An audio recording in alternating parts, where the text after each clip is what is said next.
Data किती आणलाय? Data किती आणलाय? डाटा किती आणलाय? डाटा गावागावातून डाटा किती आणला? डाटा गावागावातून किती आणला? डाटा किती आणलाय? डाटा किती? कुठं आहे? कुठं आहे? मावळचा काढा रे, काढा रे मावळचा. मी बघितला मावळचा. साबळे पाटलांनी दिलाय, साबळे पाटलांनी दिलाय. 12च पानाचा आहे. गब्बासा प्रेस सुरू आहे, 12च पानाचा आहे साहेब. मी शब्दानं शब्द वाचलाय, शब्दानं शब्द. तुमच्या 12 पानावर 25 उमेदवार उभा करायचे काय? आणि माया मराठीत वाटोळं करायचं काय? हां, माया मराठीत वाटोळं करायचं? डाटा आहे का 25 उमेदवाराचा? काय बोलतो हे तर कळायला पाहिजे ना. डाटा येऊ सगळा म्हणतो मी पुरा. 25 उमेदवाराचा डाटा आहे का? राजकीय ज्ञान तर पाहिजे ना. दुसऱ्याच्या कोलप्या खातं काही बोलतो का? ही 25 उमेदवाराचा हे पुरा डाटा नाही म्हणतो मी, पुरा. तुमच्या हट्टापायी आणि तुम्हाला स्वार्थ, तुमचं लोकसभेत नाव यावं ह्या नावासाठी एवढ्या मोठ्या जातीचं वाटोळं करत नाही. हे पोर उगाच रात्रंदिवस कामं नाही करत. ते डोंगरदरे आहे,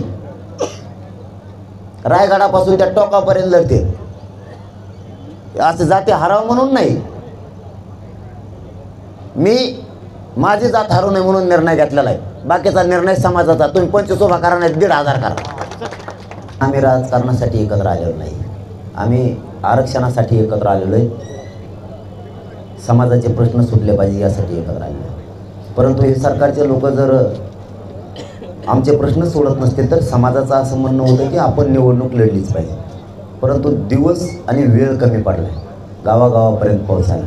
आणि ही माहिती बातमी गावागावापर्यंत जाणं अपेक्षित होतं, मतदारापर्यंत, आमच्या सर्वसामान्य करोडो मराठा समाजापर्यंत. ते न गेल्यामुळं, कारण दुसरा टप्पा लवकर आलेला आहे, त्यामुळं आपण जर आता याच्यात आशेत उमेदवारी दिली अपक्ष, तर समाजाच्या पोरांना दगाफटका होऊ शकतो. आणि मी माझी जात या राजकारणासाठी मातीत मिसळून नाही देऊ शकत. मी लेकरू म्हणून काम करतोय, तर मायबापाची म्हणजे समाजाची, मायबाप मानतोय त्यांची मान खाली न होऊ देणं जबाबदारी माझी.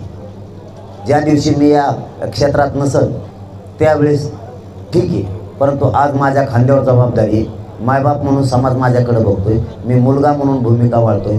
तर या राजकारणात निवडून येण्यासाठी मी स्वार्थी बनून समाजाला चिखलात राहू शकत नाही, खड्ड्यात नाही टाकू शकत, या भूमिकेवरती मी आहे.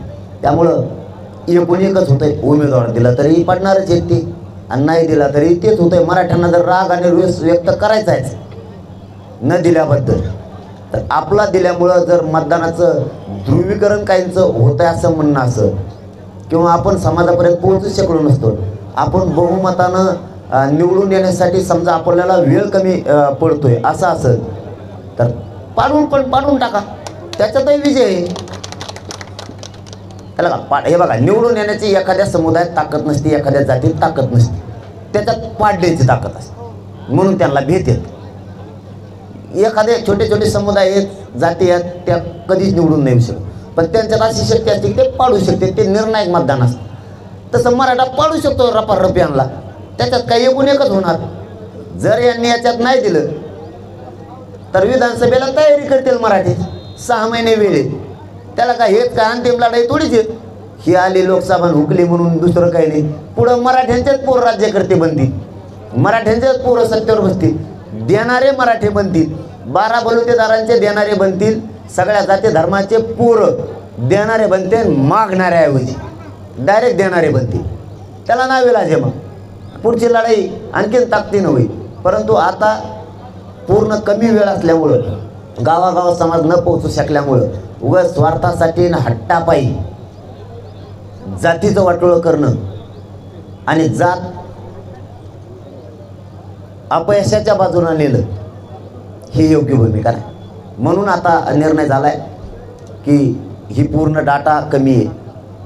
एकतर काही मनमानी केल्यासारखं केलेलं आहे, त्याच्या पायापुरतंच बघितलं, तेवढेच लोक बोलविले, तेच दाखविले समाजापर्यंत. म्हणजे माझा खरा मतदार गावखेड्यात आहे, करोडो मराठा समाज, तिथं जायला पाहिजे तिथपर्यंत. हे तिथं नाही पोहोचले. काही जणांनी घराघरातून डाटा आणलेला आहे. हो, ते सुद्धा आठवणी सांगतो. काहींनी घराघरातून जाऊन डाटा आणलेले, घराघरा पण उमऱ्यापर्यंत गेलेत लोक. इतकं इमानदारीने केले. पण काही काही नाही आणखी त्याच्याच तोऱ्यात वागलेला आहे. त्याच्या सोयीनुसार उमेदवार, त्याच्या सोयीनुसार आमका, त्याच्या सोयीनुसार तमकं हे केल्यामुळे या निवडणुकीमुळे एक गोष्ट लक्षात आली आमच्यातले दुसऱ्याचा तुंतून वाजवणारे बरेच उघडे पडले. आम्हाला आता पुन्हा एक गावखेड्यात जाऊन होतकरू पुरत यात उतरवणं गरजेचं आणि ते यामधल्या काळात आम्ही करणार आहे. पण मराठा समाजाच्या डोक्यातून आरक्षण न जाण्यासाठी ही जागृती ठेवणं आमची जबाबदारी आहे. नसता हे राजकारणाच्या काळात राजकारण डोक्यात घुसायचं आणि आरक्षण मागायचं आणि हे 4-6 दिवसात तसं झालं आहे. मायबाप मराठ्यांना मीडियाच्या माध्यमातून सांगतो तुम्हाला, हे राजकारणाचं हे 5-6 दिवस येड सुरू झालं तर आरक्षण मागं पडे आणि आपलं मेन आरक्षण आहे. इतकं येड मराठ्यांच्या इथून पुढं रक्ता फक्त आरक्षण आणि पोरं मोठे झाले पाहिजे ही ईद पाहिजे. राजकारण मराठ्यांच्या रक्तात अजिबात पाहिजे. आपल्याला ही क्रांती नवीन करावीच लागणार. त्यामुळे आम्ही सज्ज नाही आता उभा केले आणि आम्ही सांगताना काय सांगितलं, कोणालाही करा असं सांगितलं नाही. अमुकलाच करा तमुकला करा. मराठा समाजाला जिथं वाटल की हा उमेदवार आमच्या मराठा आणि कुणबी एकच आहे, हे कायदा पारित करण्यासाठी प्रयत्न करणारे, सगळ्या सोयऱ्यांची अंमलबजावणी करण्यासाठी प्रयत्न करणारे, आमच्या ज्या 6-7 मागण्या आहेत त्यासाठी प्रयत्न करणारे, त्यालाच मराठ्यांनी मतदान करायचं आणि कार्यक्रम मात्र 100% लावायचा म्हणजे लावायचा. कधीच न पडणारा पडलाच पाहिजे.